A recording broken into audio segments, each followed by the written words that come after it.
Hello, I'm Dr. Alan Badeau, and welcome to AI Today. Here we're exploring AI's extraordinary potential and its ethical challenges. Thank you for being here as we continue to look at the heart of AI, trying to help small businesses, trying to help folks use it to really enrich their everyday lives, try to give them a perspective on how they can use AI to their advantage, as well as trying to prepare them for the bad things about AI. And that is definitely one of the topics that we're going to explore this week. We're going to deep dive into, how hackers and AI are able to really become a more of a challenge and a threat to everything that we're doing, from driving cars and the potential of the power grid to our software, our emails, our bank accounts, our phones, everything. And that's one of the things that I think that is really going to help a lot of folks as they prepare to combat and take as much action as they can to protect themselves, as well as protect their identity. As someone who has had his identity stolen over 6 times from various foreign actors, as well as being caught up in a lot of these other events that are out there, it does scare me a little bit to consider the power of a traditional hacker with AI now. I am a certified ethical hacker. I've done this for many years, and my ability to use AI to do some things that it should not do is definitely dwarfed by some of the even more professionals that are out there using this every single day to really take over, whether it's a system, an email, your banking account information. And that's something that I want folks to get from our discussion, this week. We've got a really fantastic panel that we're going to be talking to, whether it's the policy that is needed to help protect us, whether it is the pure software element and the cyber threats associated with different systems and environments is another, as well as hearing from one of our guests talking about a closed system and how these air gap systems are protected from your traditional mechanisms, but you still have to worry about the insider threat. And one of the things that AI has allowed folks to do is gain access to biometric information, to gain access to passwords, to better understand, or for instance, deep fake a voice or an image. And so it's not as simple as it used to be. It used to be, don't answer the phone, don't do this, don't do that. Well, it's a lot harder now if somebody has spoofed your phone number and they are calling you, and the voice on the end sounds like your significant other, your spouse, your children, your boss. Those sort of events are drivers and things that folks need to be prepared for. Now, I've talked about a lot of large language models. I've talked about a lot of other AI capabilities that are out there. And when you start to couple artificial intelligence with cybersecurity, that is one of those cross-domain unifying events where now you are scaling at a capability that is significantly beyond what a human can do by themselves. And that should worry folks significantly. Now, I'm not here to, I don't want to scare everybody, and I'm not an alarmist when it comes to things like that. However, I am a realist, and there are demonstrated attacks on folks that have really scared a lot of the cybersecurity experts. A good example is a bank teller in Canada. I won't say the name, and of course I won't say the bank, but she was on a Zoom call with who she thought was her boss and her boss's boss and other folks that she works with. And they all had their images on there and they were all sounding exactly like that. And they told her, we want you to deposit X amount of money into this other account. And we want you, we have to expedite it. So we want you to do it, as soon as possible. And unfortunately, everybody on that Zoom call was a deep fake. And she thought to herself, though, that's just really unusual. It's kind of strange. But, my boss has told me to do this. My boss's boss has approved it. And she went ahead and did it. And she sent a significant amount of money to an account. And like I said, it was a deep fake. And, that was an eye opener to a lot of folks and how large language models and how AI can really be adapted at the like I always say, at the speed of now, because there are capabilities that a lot of folks don't realize these models have, and it really can impact our everyday lives. And you hear about it every single day.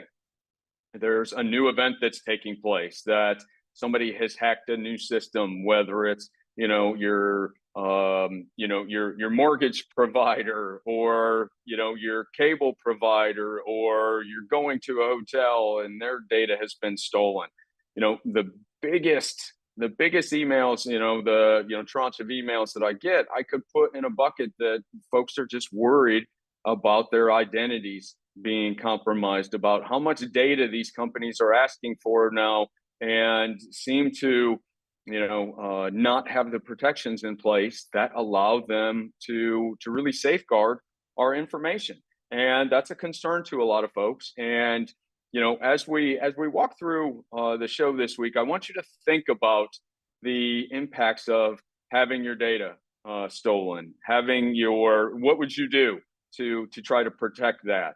Having other information compromised, whether it is a driver's license, an email, a passport. What would you do to prepare yourselves? And really, that's the best thing that I can, best advice that I can provide to folks is that, quite honestly, anytime I hear something has taken place, the first thing I do is go out and change all of my passwords in all of my accounts, whether or not I have been affected or not, because more than likely I have been. There's just so much information out there, so much that is shared, that it's very easy to have that data just be compromised. And if you assume that it's compromised, you go out and you are proactive as best as you can. That's really the best way that you can, combat those types of things. Have a couple of emails that you just routinely will change, so that you're continuously trying to stay ahead of that curve. Meaning, okay, they've got it. You assume they have it. You assume that it's for sale on the deep web or the dark web, and the best thing you can do is go out and change those, because that's going to protect you as you move forward. And the easiest way for you to mitigate those sort of situations. Do not wait until you get a free version of whatever hacked party is going to give you access to. I have lost count how many free accounts at these identity protection agencies that I have received, because quite honestly, there was a time that it seemed like it was happening about every month, from the mortgage to the cars to the whatever it was. So just keep that in mind as you go forward. So with that, I hope you enjoy this week's show. It's really going to be exciting. It's one of my fun topics that I like to talk about. I will get a little bit more involved in it as we move forward over the next few weeks, because I do think it's important for folks to realize it and embrace it. And I think you're gonna like our guest panel this week. I think you're going to gain some knowledge. You're going to understand how to better protect yourselves, and you're going to start asking a lot more questions of our leaders, as well as the business leaders that are out there, saying, why are we doing some of the things that we're doing? Stay with us, and we'll have our first guest in the next segment. And with that, we'll go to a quick commercial break.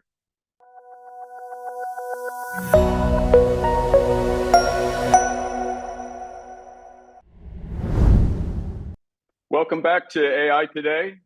I'm your host, Dr. Alan Badeau, and we've been talking about cybersecurity threats and how artificial intelligence is being used to help facilitate some of the actions of the hacking community, and really it's exploded recently. As we've seen, it's a huge problem for a lot of folks. I get emails, hundreds of emails every week, really asking about what can we do to help protect it, what can we do to make sure that our businesses are protected. And I unfortunately don't have a fantastic answer for them. I give them the rundown on the normal things that we can do, but really hackers are gaining an advantage. And one of the critical things, though, that I think folks are really concerned about is what our next guest is going to talk about. It's a pleasure to have Mr. Ben Neivert back from DBT Aero. He's the chief of staff over there. Ben is a great friend of the show. He's been on. He's talked about a lot of things when it comes to the aerospace industry and how AI is helping facilitate that and give DBT Aero a significant advantage. Ben's got a fantastic background when it comes to 25 years of experience, really across multiple countries and multiple industries and multiple segments, and it's really fantastic. Ben, great for you to be back with us again. Great to see you. Thanks for having me. Always appreciate the conversation. Yeah, and an exciting one this week because, we hear about the power grid. We hear about all the other things that are in the media about how and what sort of protections we need to take against, and things we should worry about when it comes to systems and when it comes to, non-traditional systems that we see, being talked about in aerospace and the aerospace industry and the FAA and radars and all those other systems are a high priority target.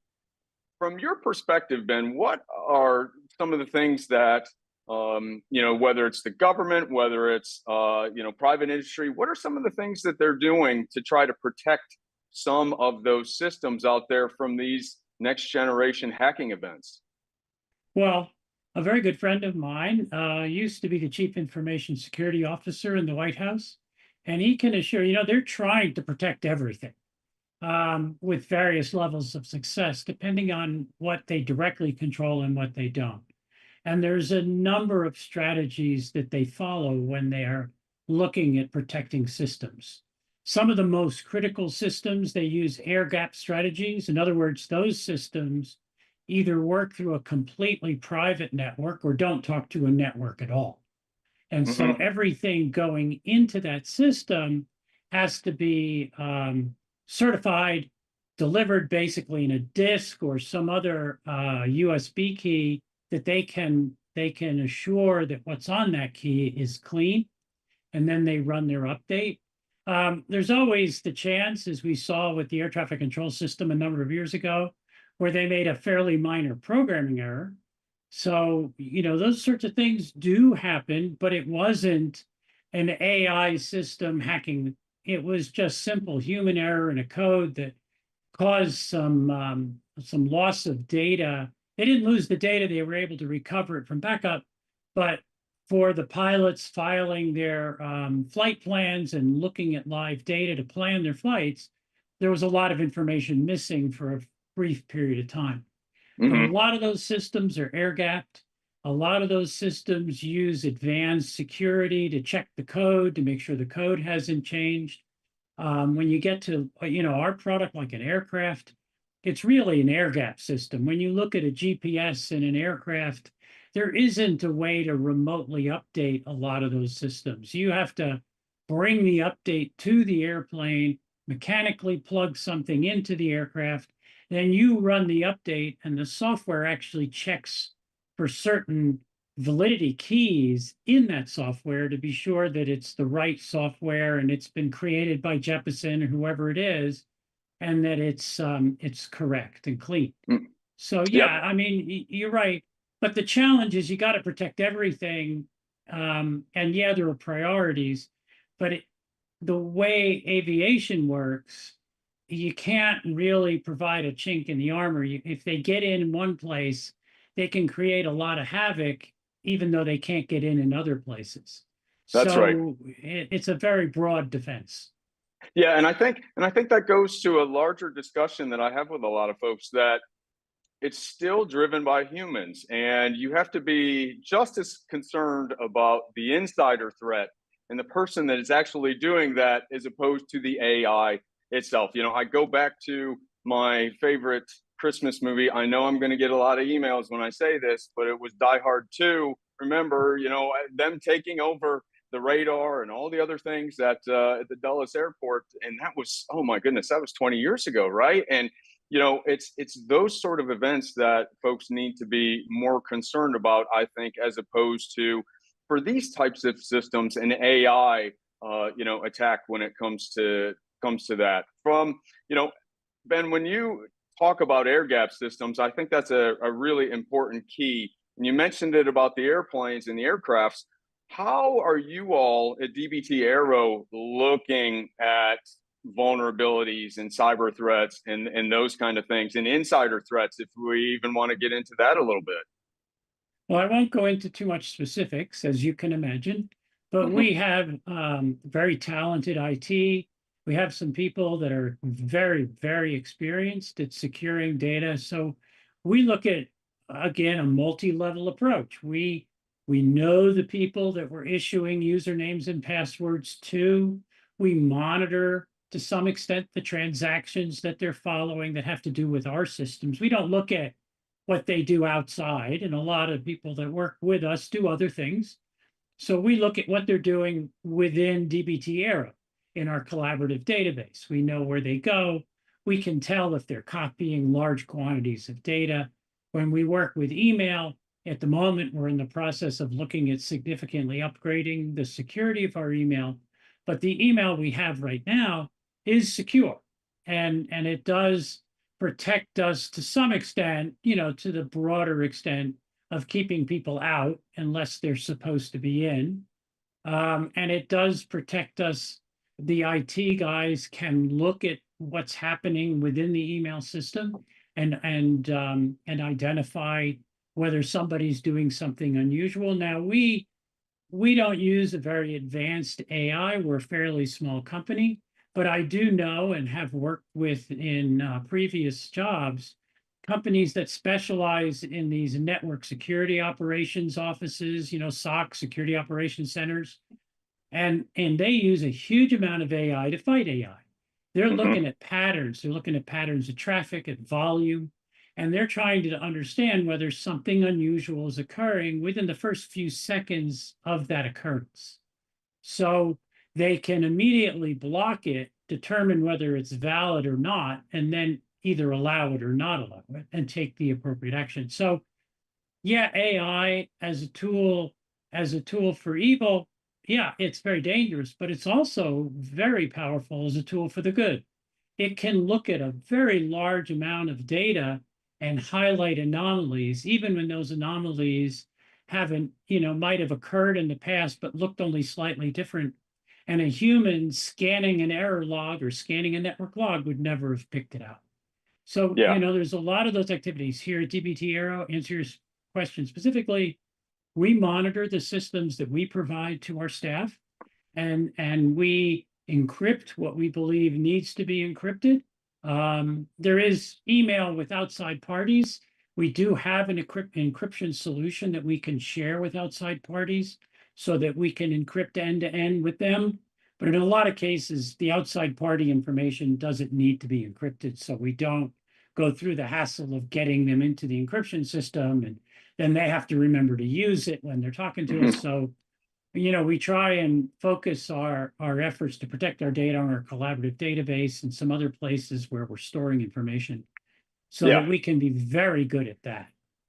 Yeah, that's great. And I do want to say to our audience, and I did a lot of research on this over the last week and a half or so, and have followed this for a while. I have not been able to find any verifiable, evidence that says that somebody has been able to use the Wi-Fi on a commercial airliner to hack into a system. I mean, I know that would scare everybody, and every time somebody says they can't reproduce it. I have not found one strong case that has ever happened. And Ben, is there anything that you have ever heard of around that, and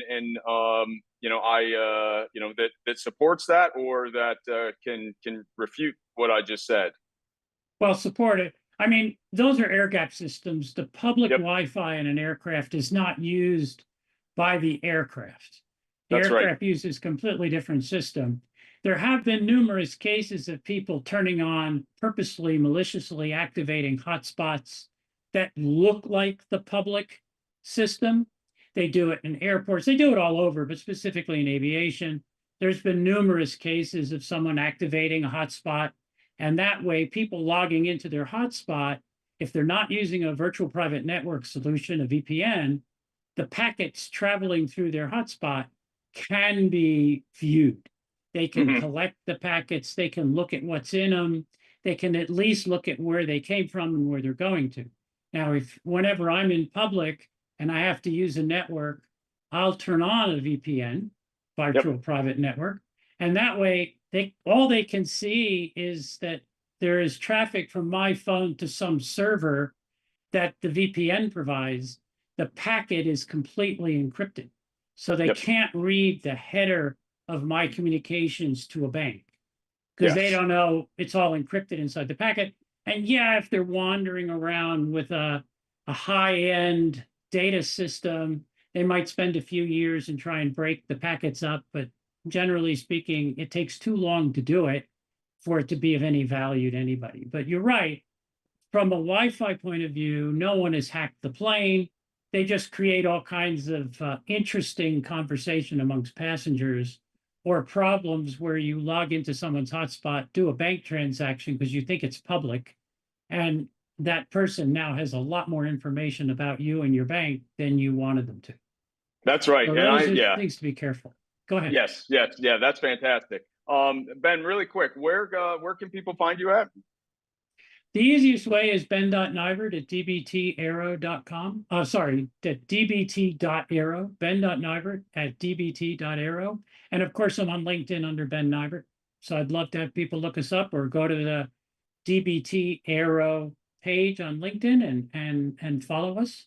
We have plenty of interesting information to look at. Yeah, and that's fantastic. Thanks, Ben. Like always, I appreciate you being here with us. Great conversation. I know that as we see more of these hacking events, that it's going to be a continued part of our conversation that we have, and we're definitely going to deep dive into it more later on, especially as these things start to happen even more frequently than they are. Thank you again for that. And with that, please stick around for our next segment. We're going to be talking more about some cybersecurity events and other hacking type activities that are taking place. And stick with us, and we'll be right back after this short commercial break.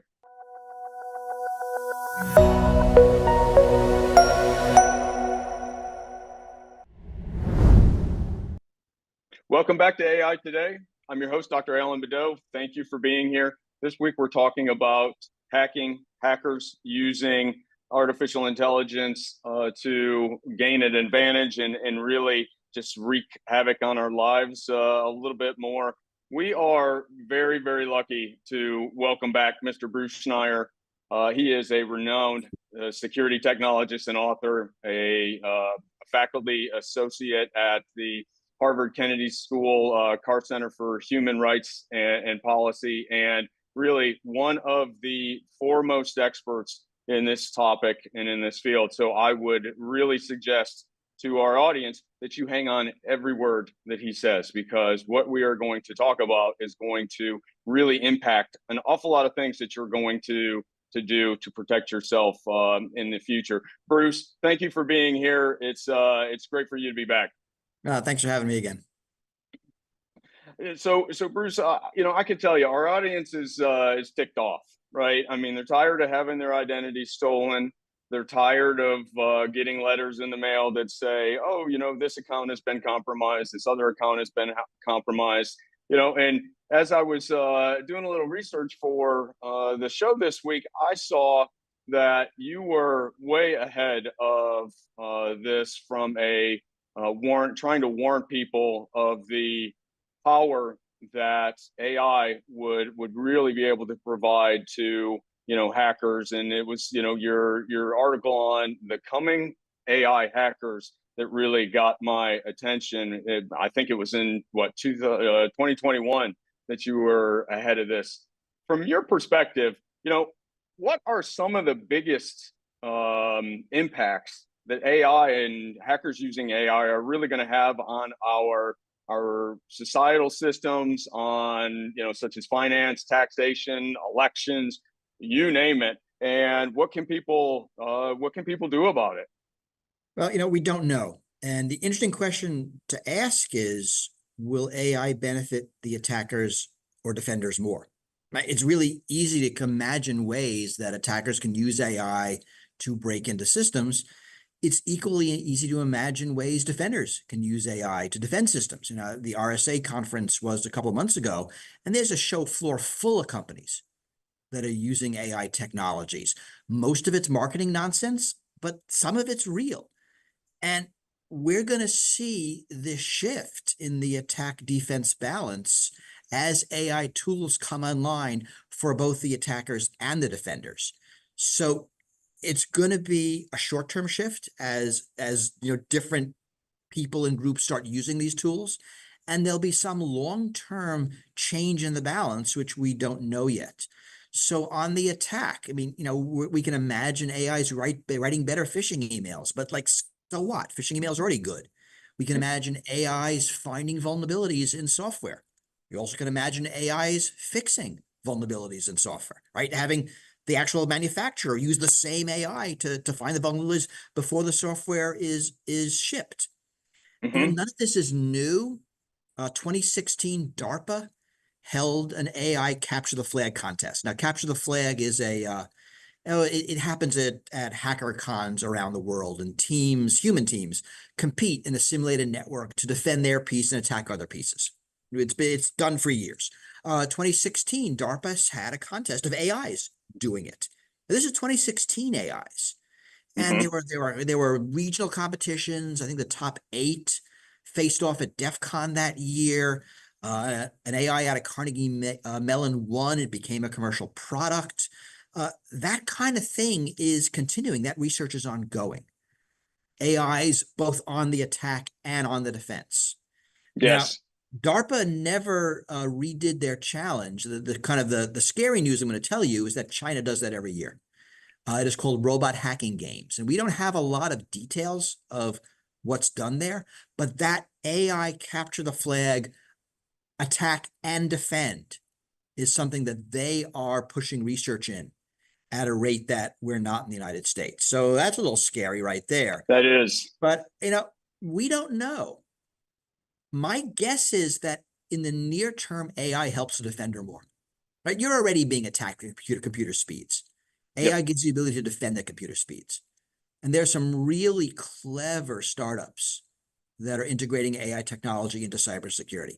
Adoption is going to be a problem. I mean, all the inertia that we see in organizations are going to be a problem. But my guess is that in the next 5 or so years, AI helps the defender more than the attacker. So that's good news in kind of a sea of bad news. Yeah, you're right about that, because the bad news just keeps hitting, it seems, every day.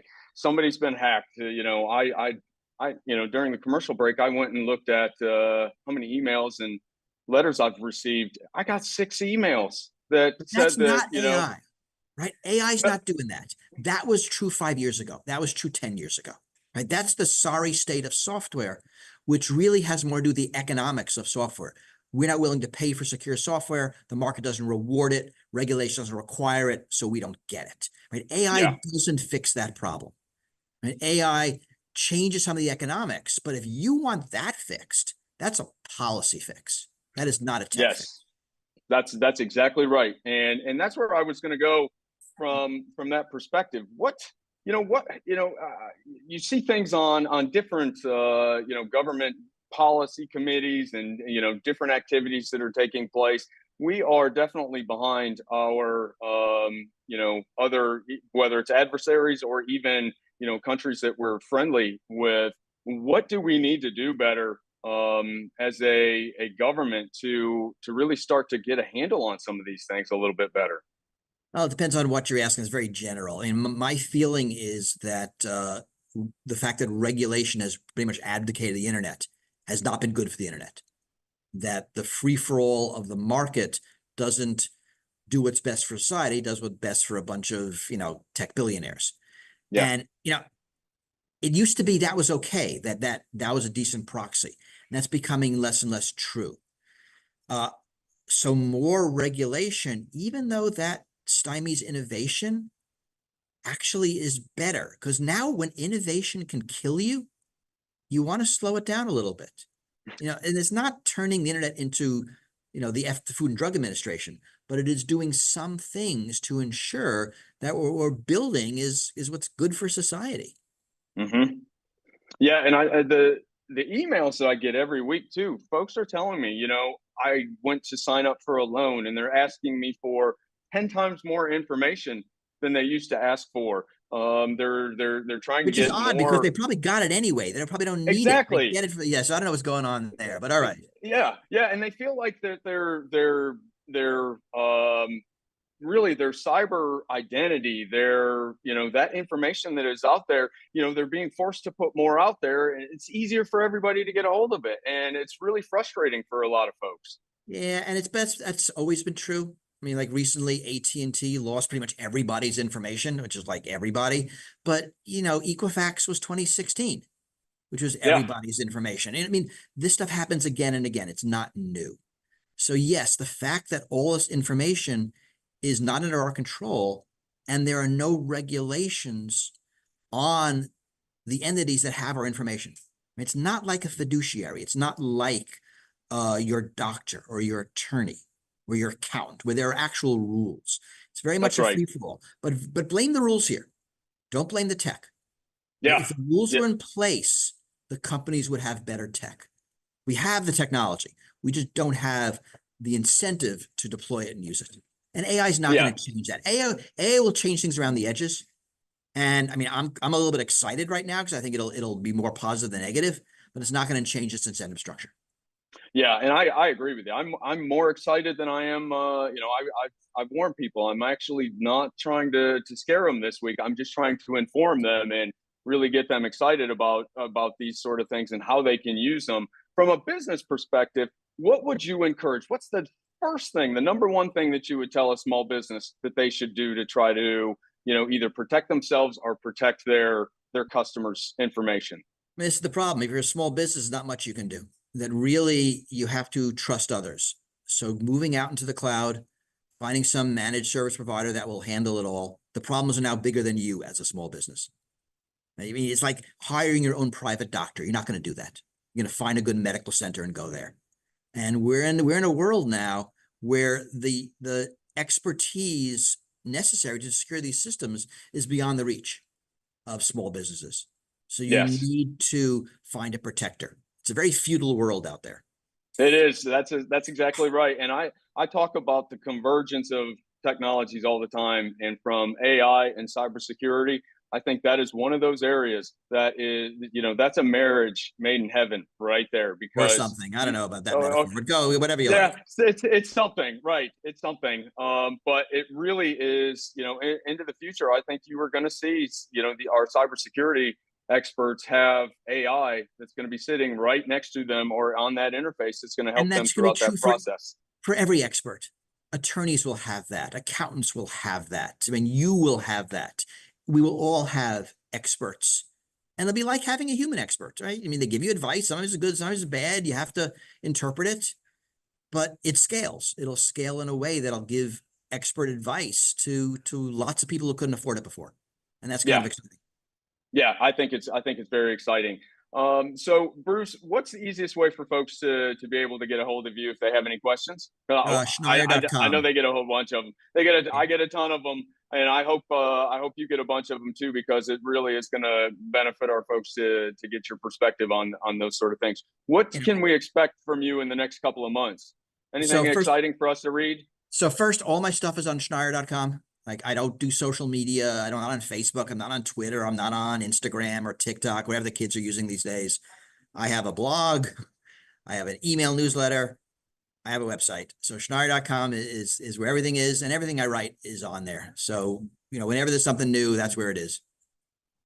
Yeah, that's fantastic. Thanks again, Bruce, for being here. For our audience, I really encourage you, go out, join, get the newsletter, read it.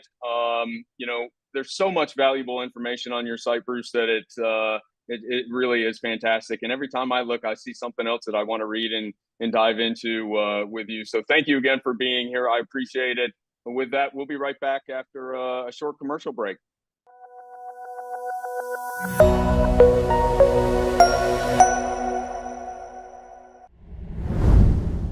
Welcome back to AI Today. I'm your host, Dr. Alan Badeau. Thank you for being here.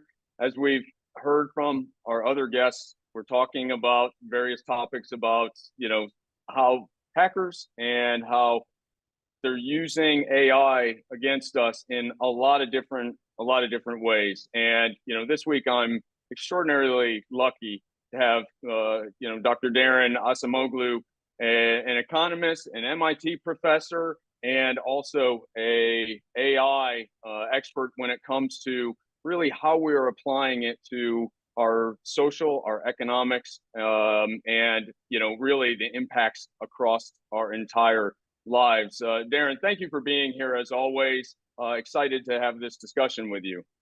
Thank you, Alan. It's my pleasure. So Darren, one of the things, and I've seen some things recently that you have said that I couldn't agree more with about how AI is not as a major mover for everyday citizens.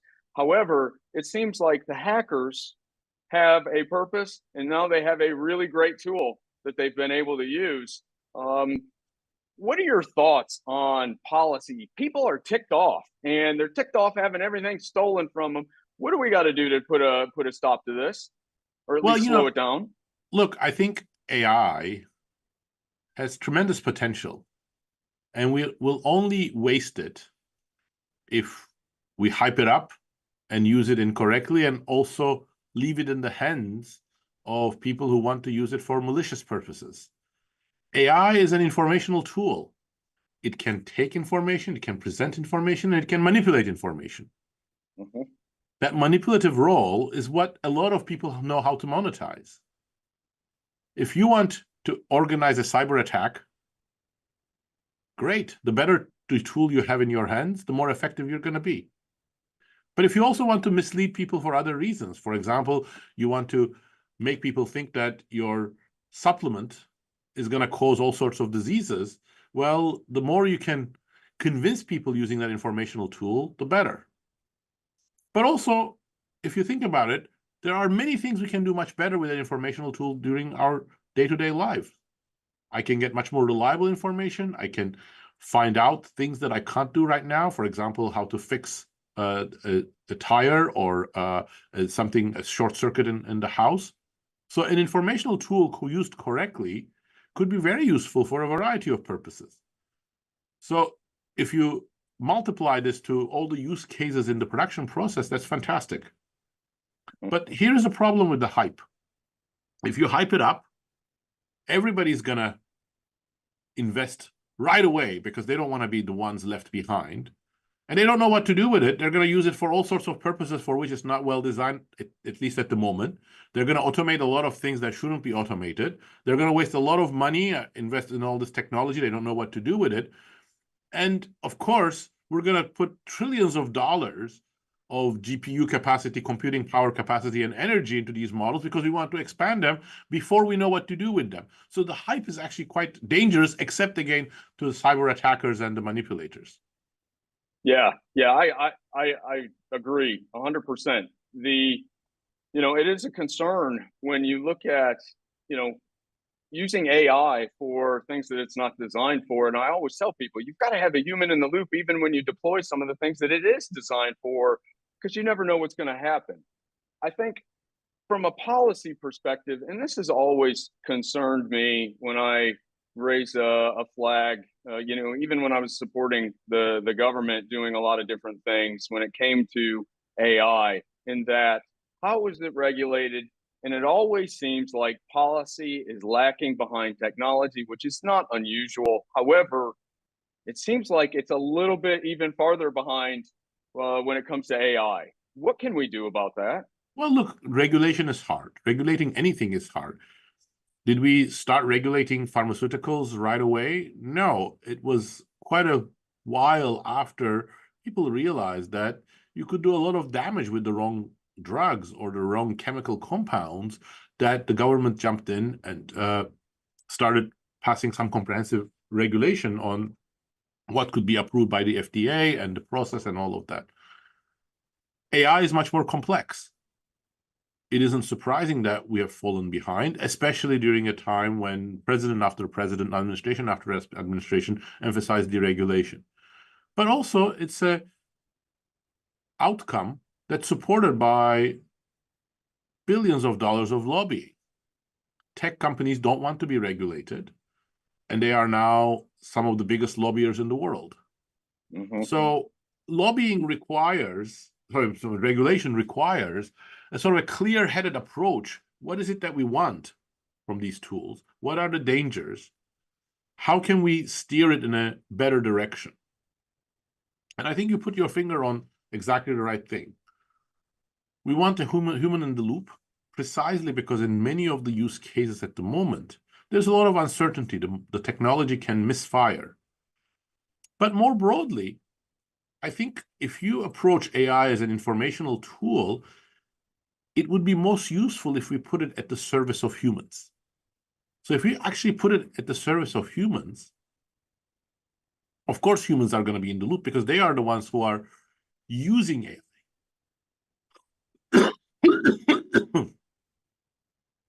Yeah, and I think from that human in loop perspective, I've talked to the audience about a couple of examples that I know have scared a lot of folks, especially on the financial side. And I just saw recently where, certain banks and the amount of money that they lost in a certain quarter. I'm trying to be very broad and not get myself into any trouble, but it's really concerning to me that as the deep fakes and the number of hacks and the impact on a citizen's livelihood, from these financial institutions, they are really treating cyber hacks and that kind of information very differently than they have your traditional credit card fraud that has taken place in the past. And I think that is another area that, I get emails all the time about that what can I do? How can I get some help? I don't have a great answer for them, and maybe you do. Maybe you'll have a better answer for them. But what can they do? Well, I mean, I'm not sure that I do have a great answer, but with all technologies, if you want to use them for automation, the degree to which they can become truly autonomous is going to depend on their reliability. Once robots reached a sophistication level that they could actually do the welding tasks, then you didn't need to have a human babysitting them. Today, a lot of things that are related to IT security on your computer happen without you approving each step, because that has a very high level of fidelity. AI is not there yet. It is likely to misfire, give you incorrect answers, or miss certain patterns. And that raises the stakes if you want to use it for security, if you want to actually make sure that it's doing what it's supposed to do, and it increases the reason for having humans in the loop and also the right regulatory approach so that it doesn't completely lead to a meltdown. Yeah. From your perspective, Darren, do you think? Well, let me put it a little bit different. Where do you think we will be in the next year when it comes to policy? Do you think with, you know, constant bickering and the things that are taking place, you know, do you think that we can get there in a time frame that we'll actually get something on paper that'll be meaningful, realistic, something that can be applied, that can actually start to stem some of this, you know, these activities that are taking place? Or are we still going to be in the Wild West in, you know, next year? I'm not super optimistic because right now we just entered the presidential election cycle. So bipartisan bills are much harder today than they were, say, a year ago. And everybody knows the current situation of Congress, where it is very difficult to bring people from the two aisles together. On the other hand, I do see that lawmakers have become much more informed about AI-related things than they were about 5 years ago. And moreover, when I've spoken to people from both parties, I see some similar concerns about manipulation, about what social media is doing, mental health, joblessness, inequality. So it is possible, I believe, to have comprehensive legislation about AI, but I don't think it's going to happen very quickly. Yeah, that's a concern that I have as well. And I know our audience has the same concern. They're frustrated. They don't know what to do. They're scared at the same time because they're hearing alarmists talk about AI taking over the world, and you know, turning into the Terminator and those kind of things. I try to dispel that as much as I can, and I know you do as well. And it's just really frustrating for folks, you know. And you know, when you don't understand the technology, sometimes you always think the worst. And I think that's where we're at today. And you know, I think we just have to keep pushing forward and try to do the best that we can when it comes to that. You know, I really hope that we get to at least where the European Union is. And you know, they had a great comprehensive document that they put out. It was a first. It's got a long way to go, but at least they had something down on paper that was really strong. Well, absolutely. This is all correct. And you know why European lawmakers acted and why today American policymakers are more concerned about these issues? Because they keep hearing people's concerns. So the more Americans raise these issues with their representatives, the more likely it is that we get something out of this.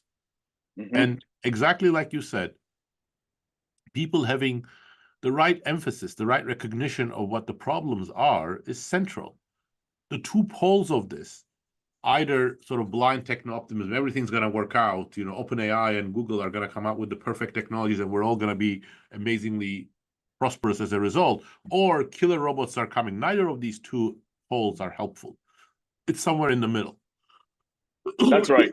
That's right. And I Sorry think about my cough. That's okay. That's okay. And I think that is really the perfect you know, way to describe it. It's always somewhere in the middle. But I'll tell you, when you mess with people's money and they're scared about that, that is usually when they get the loudest.